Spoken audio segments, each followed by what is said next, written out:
안녕하세요. 마인드 가이다입니다. 오늘은 에고의 습관적인 사고방식에 대해서 이야기 한번 나눠볼게요. 우리가 무의식 정화를 하면서 주기 싫은 마음을 많이 찾으라고 제가 말씀을 드렸어요.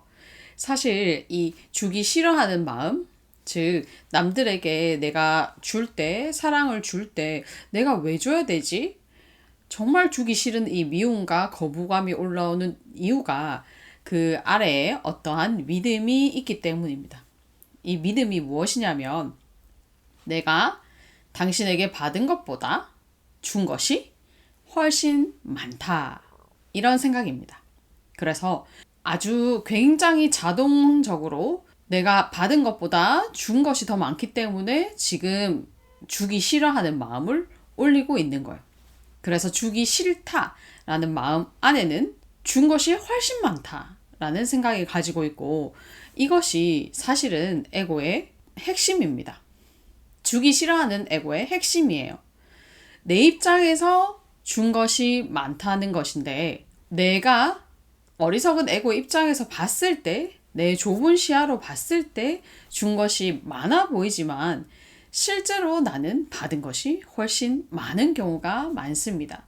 그래서 주기 싫다는 이 미움이 올라오는 것 자체가 사실은 어리석은 에고이고, 주기 싫다는 또 다른 말로 받고 싶다는 말로 해석이 되거든요. 그래서 이런 마음을 올리는 에고에게 아유 그래 너 받고 싶었지, 받고 싶어서 그랬어 라고 내면아이를 수용하시면 안 됩니다. 이런 에고는 잘못되었다고, 아야 잘 생각해봐. 내가 지금 받은 게 더 훨씬 많은데 그것을 준 것이 많다고 오해하고 있잖아? 너 그런 마음 쓰면 못 써. 잘못된 거야. 사고를 다시 해봐. 인식 체계를 다시 해야 돼. 라고 나의 잘못된 점을 지적해줘야 돼요. 이 에고에게 틀렸다고 말해줘야 되거든요. 그런데 이 에고에 대고 수용을 해주시면 안 된다는 거죠. 그래서 무의식 정화가 굉장히 어려운 것 같아요.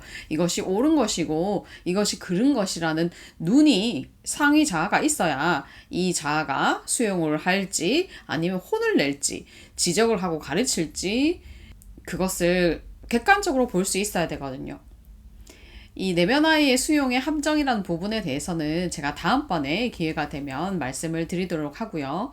어쨌든 우리는 굉장히 습관적으로 자동화된 사고가 있는데 그것이 내가 늘 준 것이 더 많다. 내가 받은 것보다 당신에게 준 것이 많다라고 생각하고 있으며, 그리고 이것에서는 상대방이 나한테 서운하게 했을 때 내가 어떤 생각을 하냐면 나는 안 그러는데 너는 왜 그러니? 라고 생각한다는 거예요. 즉 나는 안 그러니 너는 왜 그래? 이 말 속에는 나는 많이 주었는데 너는 왜 안 주니? 라는 생각이 들어있고, 나는 많이 주었다는 것 자체가 요만큼 주고 많이 줬다고 착각하는 어리석은 에고라는 거죠.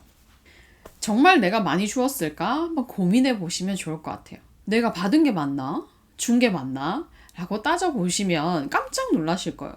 거의 준 것은 별로 없는데 내가 많이 줬다고 착각하는 경우가 많습니다.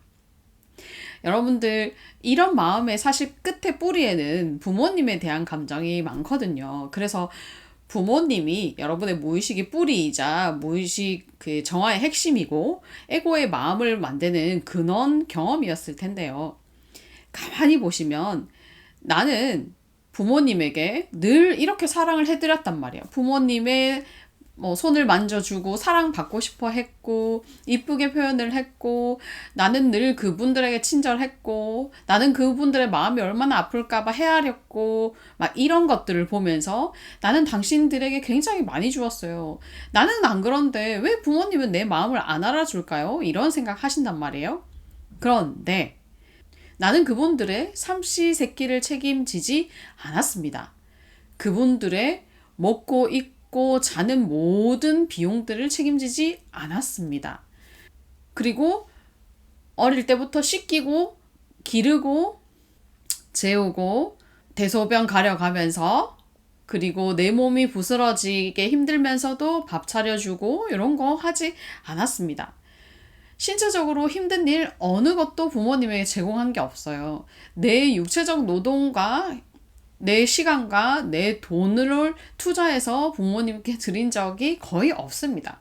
그러면서 나는 그분들의 마음을 헤아렸기 때문에 나는 다 했는데, 나는 정말 많이 줬는데 그분들 부모님이 왜 나에게 이렇게 대하냐라고 서운해 하신다는 말이에요. 사실 부모님과 나는 비교가 되지 않는 게임이에요. 내가 받은 게 너무 많기 때문에. 그런데 마음속에서 이 에고는 내 마음을 이해 안 해줬잖아. 이 에고가 붙들고 있는 것은 나머지 받았던 모든 것들을 생각하지 못하는 거죠.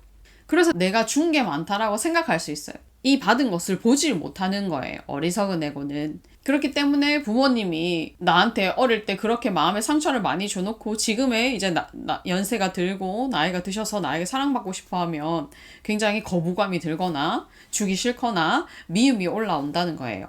이 마음 자체가 여러분들이 순리의 마음이 아닙니다. 무의식 정화를 하시면 자꾸 내가 준 것보다 받은 것이 너무 많구나. 와, 내가 생각지도 못했는데 이것도 받은 거였구나. 이것도 받은 거였어. 이것도 받았어? 와, 너무 감사하다. 이런 마음들이 올라옵니다. 지금 현재 여러분들은 자동화된 사고로 무의식적으로 준 것이 더 많다고 생각하고 있기 때문에 미움이 올라올 때마다 내가 지금 또 무엇을 그렇게 많이 줬다고 생각하는 걸까? 라고 생각하시면서 내가 준 것이 무엇인지 과연 적어보시고, 내가 그 사람들로부터 받은 것은 또 무엇인지, 내가 하지 못하는 것들 그 사람이 했을 때 그 사람이 어떤 마음으로 나에게 그걸 주었을지도 한번 생각해 보시면 좋습니다. 그렇게 해서 점점 받은 것이 훨씬 많은 사람이라는 것을 알게 될 때 여러분들은 감사하는 마음의 상태, 사랑의 상태에 빠지게 될 것이고, 내가 여전히 준 것이 더 많아 라고 생각하면 여러분들은 미움이 자꾸 올라오실 거예요. 그래서 정화가 된다는 것은 계속해서 마음이 평온하고 안정적으로 감사한 마음이 많이 올라오는 상태라고 볼 수 있습니다. 자, 정리하면 나는 늘 그렇지만 준 것보다 받은 것이 훨씬 많은 사람입니다. 그런데 여러분들의 인식 체계가 준 것이 훨씬 많다라고 생각하고 있기 때문에 과연 내가 무엇을 그렇게 많이 주었는지, 그리고 나는 어떤 것을 많이 받았는지 그것에 대해서 깊이 있게 생각해 보시면 좋겠습니다. 처음에는 받았다고 인정하기도 싫고 보이지 않던 받았던 것들이 서서히 정화가 되어 가면서 그게 받은 거구나. 그것도 받은 거였어. 이것도 받은 거였구나. 이렇게 생각하면서 여러분들의 삶이, 여러분들의 마음이 점차 행복해질 거예요. 받은 것이 너무 많다는 것을 알게 되실 거니까요. 그래서 만족감, 감사함, 평온함, 사랑의 마음이 올라오게 되면 여러분들의 무의식이 잘 정화되었다고 생각하시면 될 것 같습니다. 오늘 이 이야기가 무슨 말인지 모르겠거나 그래도 가이더님 아닌 것 같아요. 난 거부감이 들어요 라고 생각하신다면 조금 더 정화를 꾸준히 하시면 될 것 같습니다. 저도 이 마음까지 오는데 꽤 오랜 시간이 걸렸으니까요. 그럼 오늘의 영상이 여러분들에게 도움이 되었기를 바라며 영상을 마치겠습니다.